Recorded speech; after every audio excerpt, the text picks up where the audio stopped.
Warahmatullahi wabarakatuh. Ketemu lagi di materi kali ini kita akan bahas tentang lensa.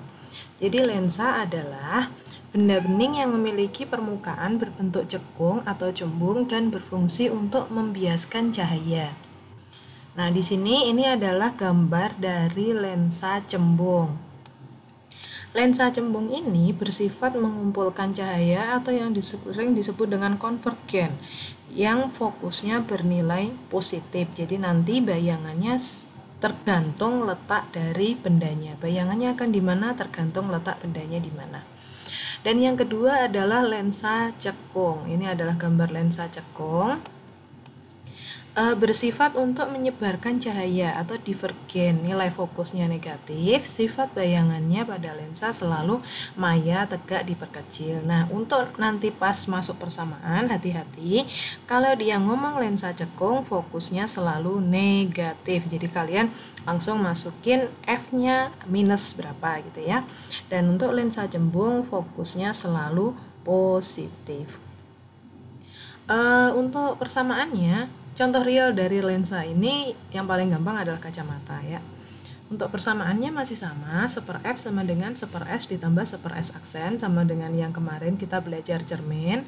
Terus perbesaran juga sama, S aksen dibagi S atau H aksen dibagi dengan H.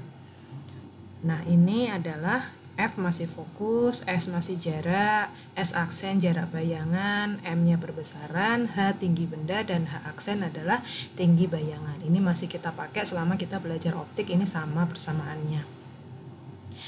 Nah, hati-hati sekali lagi, ini beda dengan cermin, yang ini fokusnya bernilai negatif pada cekung, tapi bernilai positif pada lensa cembung. Hati-hati. Selanjutnya adalah gambar pembentukan bayangan pada lensa. Yang di sini adalah pembentukan bayangan pada lensa cembung saat dia itu ada sinar datang, otomatis dia akan diteruskan. Nah, ini karena dia itu lensa, nggak ada yang garisnya putus-putus, semua garisnya penuh karena nggak ada bagian yang gelap, itu kan nggak ada, terus aja. Yang kedua adalah sifat bayangannya berbentuk cembung bergantung pada posisi benda. Tadi udah dibahas ya. Terus ini untuk lensa cekung. Pembentukan bayangan pada lensa cekung. Benda yang terletak di depan lensa akan selalu menghasilkan bayangan maya, tegak, dan diperkecil. Dan terletak di depan lensa kalau dia di depan lensa ya. Hati-hati di sini. Selanjutnya adalah kekuatan lensa. Ini adalah persamaan baru. Ada persamaan baru. Kekuatan lensa itu apa? Kemampuan lensa dalam mengumpulkan atau menyebarkan sinar. Jadi tadi kan lensa itu bisa mengumpulkan atau menyebarkan. Nah, kekuatannya itu kemampuannya itu disebut dengan kekuatan lensa dan disimbolkan dengan D besar, memiliki satuan dioptri. Jadi kacamatanya minus berapa? Misal minus 1, berarti minus 1 dioptri gitu ya. Nanti kita belajar kacamata ada di pertemuan selanjutnya. Nah, di sini dirumuskan dengan apa? D sama dengan 1/F, 1 per fokus. Tapi janjinya fokusnya harus dalam satuan meter. Seandainya soal ngomong fokusnya dalam satuan sentimeter, maka kalian pakai rumus D sama dengan 100/F. Atau kalau enggak, kalian bisa pakai rumus yang kedua ini, tapi selalu jadikan ke sentimeter dulu. Oke? Nah, ini adalah contoh soal untuk lensa cekung. Lensa cekung, lensa cembung karena persamaannya sama, jadi contoh soalnya saya beri 1, hati-hati lensa cekung, berarti fokusnya akan negatif ya. Di depan lensa cekung yang jarak titik apinya 15 cm, sebuah benda berada 15 cm di depan lensa. Berapa jarak bayangan, tinggi bayangan jika tinggi benda 50, dan sifat bayangannya seperti apa?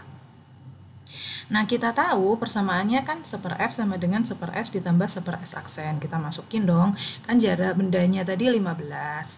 Terus jarak bayangan kita nggak tahu, titik api, jarak fokus berarti minus 15. Kenapa kita kasih minus? Karena dia itu fokusnya pasti negatif janjinya. Nanti kalau misal lensanya cembung berarti fokusnya positif, nggak usah dikasih minus. Nah, setelah kita masukin angka, barengin angka. Ini 15 ini akan pindah ke ruas kanan, karena dia dari positif ke pindah ke ruas kanan, otomatis dia menjadi negatif. Di kiri positif, pindah ke kanan menjadi negatif. Penyebutnya sudah sama-sama 15, berarti nggak masalah, kita bisa jumlah min 1, min 1, berarti hasilnya adalah min 2/15. Ini masih 1 per S aksen. Otomatis kita kali silang, jadi min 15/2, hasilnya S aksennya adalah min 7,5. Karena S aksen negatif, berarti dia itu maya. Ingat bahwa kalau S aksen negatif, dia maya. Selanjutnya bahwa yang ditanya tinggi bayangan. Nah, tinggi bayangan itu kan dirumuskan dengan M adalah H aksen per H. Nah, berhubung kita nggak ngerti M-nya berapa, kita masukin dulu pakai rumus S aksen per S. S aksen per S-nya itu kan 75/15 tadi. Kalian masukin, ini bisa dihitung dulu, berarti 75/15 adalah setengah bisa. Ataupun langsung dikali silang seperti ini. Di sini berarti ini dicoret 2 kan, 2 dibagi dengan nah dari sini tadi ini kita bisa tahu kan 7,5/15, 7,5 dari S aksen, terus S-nya adalah 15, karena M-nya itu berharga mutlak, kita langsung masukin 7,5-nya yang positif, nggak usah pakai negatif, nggak apa-apa. 7,5/15 kalau kita kecilin menjadi 1/2. Nah, 1/2 ini kita kali dengan tinggi benda, otomatis menghasilkan bendanya dengan bayangan dengan tinggi 25. Jadi setengah dikali 50 hasilnya adalah 25 cm. Karena dia itu lebih kecil, maka sifat bayangannya tinggi bayangannya lebih pendek ya, berarti sifat bayangannya adalah lebih kecil. Selanjutnya adalah bayangannya positif. Di sini bayangannya positif, berarti dia itu akan tegak. Jadi sifat bayangan yang terbentuk adalah maya, tegak, diperkecil.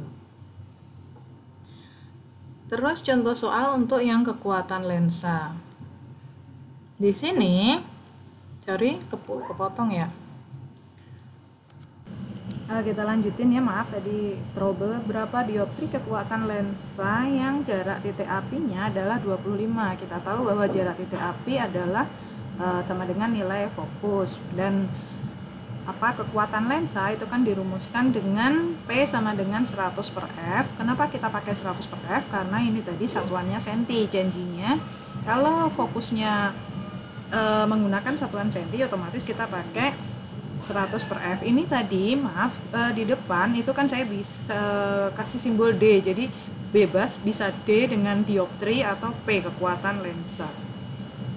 Nah, di sini kita masukin 100/25, hasilnya 4. Jadi kekuatan lensanya adalah 4 dioptri, begitu aja.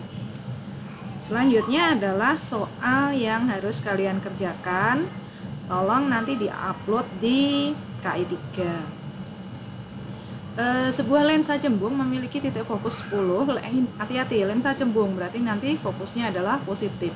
Jika benda diletakkan pada jarak 20 cm, di manakah letak bayangan, berapa perbesarannya, dan sifat bayangannya. Ini nggak ditanya tinggi benda ya, tinggi bayangan nggak ada, jadi nggak usah dicari.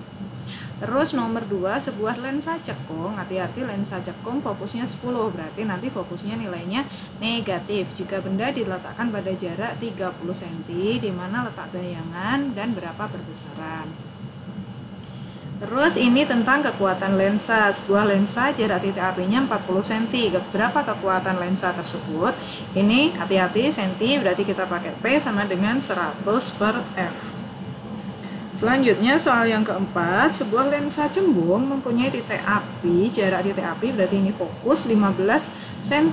Ini sudah cembung, berarti tetap positif. Hitunglah jarak bayangan, perbesaran, sifat bayangan apabila benda 10 cm di depan lensa. Terus yang terakhir, lensa cekung jari-jarinya 40. Nah, di sini hati-hati, yang diketahui adalah jari-jari. Berarti kalian masih cari jarak titik fokus, yang mana jarak titik fokus adalah setengah kali jari-jari, dan ini adalah lensa cekung, otomatis nanti nilai fokusnya akan negatif. Tentukan jarak jarak bayangan kalau bendanya ini 20 cm, terus perbesarannya. Jadi yang ditanya fokus nanti dari jari-jari, bayangan berarti dari fokus dan jarak benda, perbesaran berarti dari jarak bayangan dan jarak benda. Insya Allah nanti minggu depan kita akan bahas soal dari cermin dan lensa ini. Terima kasih, semoga paham. Selamat berpuasa. Wassalamualaikum.